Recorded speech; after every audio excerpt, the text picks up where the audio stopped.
a expliqué que le problème du changement climatique a un impact négatif sur les efforts de l'Afrique pour devenir autosuffisante en matière alimentaire.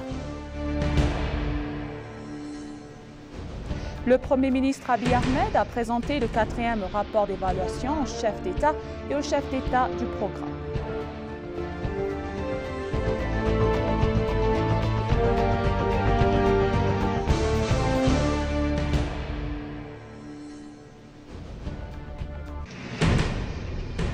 Bienvenue chers téléspectateurs, c'est Moïda Galama avec le journal du lundi 19 février 2024. Restez avec nous.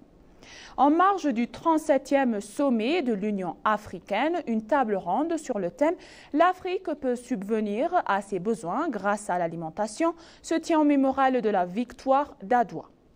La présidente Sahle-Work Zewde, qui a ouvert la table ronde, a déclaré que le changement climatique est en train de devenir un défi sérieux pour le continent africain. Elle a expliqué que le problème du changement climatique a un impact négatif sur les efforts de l'Afrique pour devenir autosuffisante en matière alimentaire. La présidente a dévoilé que le moment est devenu pour les Africains de se consulter car le problème est grave, mentionnant que l'Union africaine a un gros travail à faire.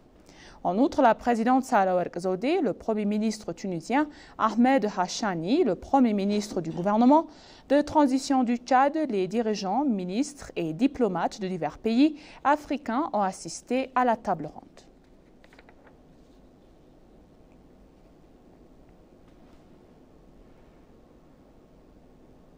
Le Premier ministre Abiy Ahmed, dans sa direction du programme détaillé de développement agricole africain de l'Union africaine, a présenté le 4e rapport d'évaluation au chef d'État et au chef d'État du programme.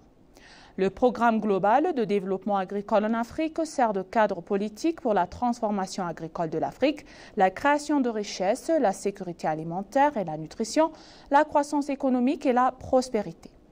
Les informations que nous avons reçues du bureau du Premier ministre indiquent que le Premier ministre Abiy Ahmed a fait du développement du secteur agricole éthiopien une partie de son rapport.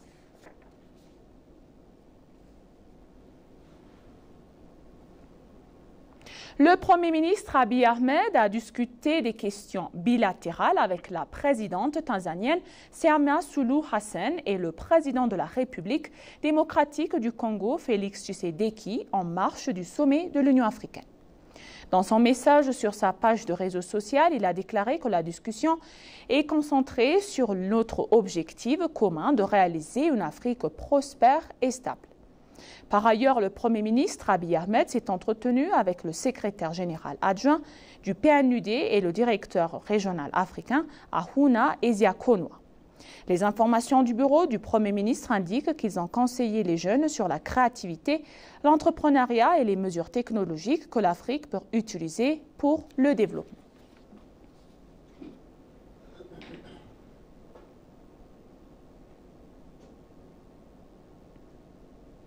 Le Premier ministre Abiy Ahmed a envoyé un message de félicitations au président mauritanien Mohamed Ould Ghazouani, qui a été élu président de l'Union africaine. Dans son message sur sa page de réseau social, il a indiqué avoir eu hier matin un entretien bilatéral avec le président mauritanien Mohamed Ould Ghazouani. Dans la discussion, il a mentionné que des consultations avaient eu lieu sur des questions communes aux deux Hagar ainsi que sur les questions nationales. J'adresse mon message de félicitations au président de la République de Mauritanie, Mohamed Ould Ghazouani, pour son investiture à la présidence de l'Union africaine, a-t-il dévoilé. On se souvient que le président mauritanien Mohamed Ould Ghazouani a officiellement succédé au président comorien Azali Assoumani à la présidence de l'Union africaine en 2024 lors de la 37e Assemblée générale de l'Union africaine.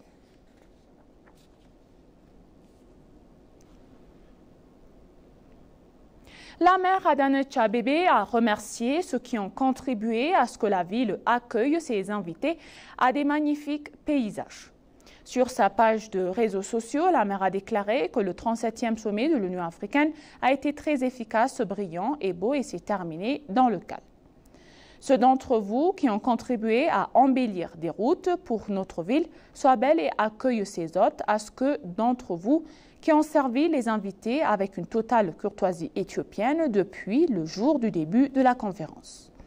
Il a déclaré que je voudrais exprimer ma sincère gratitude aux forces de sécurité et aux habitants de notre ville qui ont pris leurs responsabilités pour que l'assemblée du syndicat se termine de manière totalement pacifique.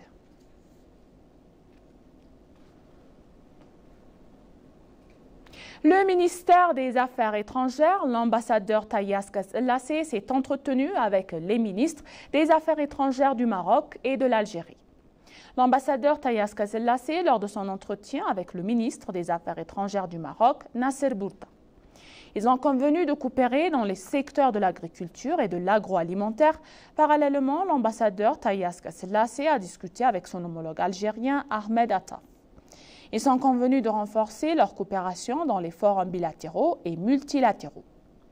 Par ailleurs, le ministre fédéral des Affaires étrangères, l'ambassadeur Taye Asselassie, a discuté avec le ministre des Affaires étrangères de Madagascar, Rassata Rafara Wavifika, sur les questions bilatérales. Les deux pays ont également tenu des discussions qui leur permettront de travailler ensemble dans les domaines de l'agriculture, de la maroquinerie et du tourisme.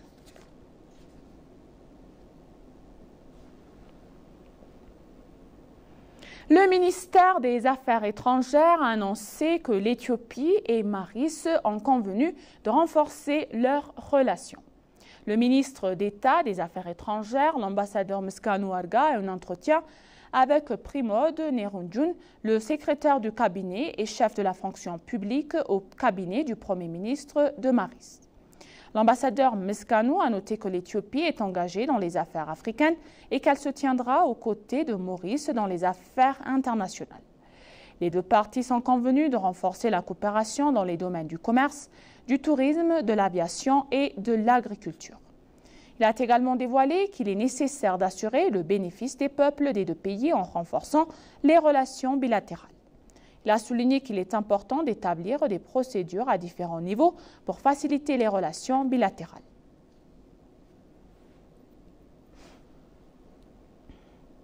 Julius Karambargé-Nyerere, l'un des dirigeants africains qui ont grandement contribué à l'unité et à la liberté de l'Afrique, a été nommé ancien président de la Tanzanie. Il est mentionné que le monument a été construit dans le bureau de la paix et de la sécurité africaine au sein de l'Union africaine.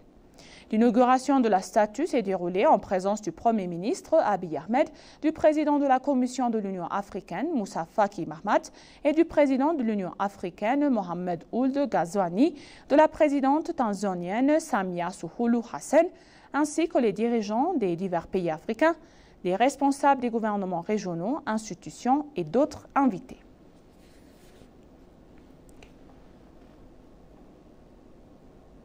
Et maintenant, chers téléspectateurs, je vous rappelle les titres principaux. La présidente Sahle-Work Zewde a expliqué que le problème du changement climatique a un impact négatif sur les efforts de l'Afrique pour devenir autosuffisante en matière alimentaire.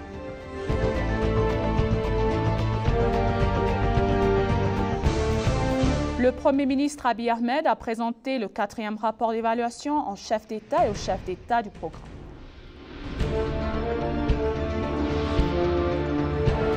Merci chers téléspectateurs, ainsi s'achève le journal pour aujourd'hui. C'était moi Dagadamo et bonjour.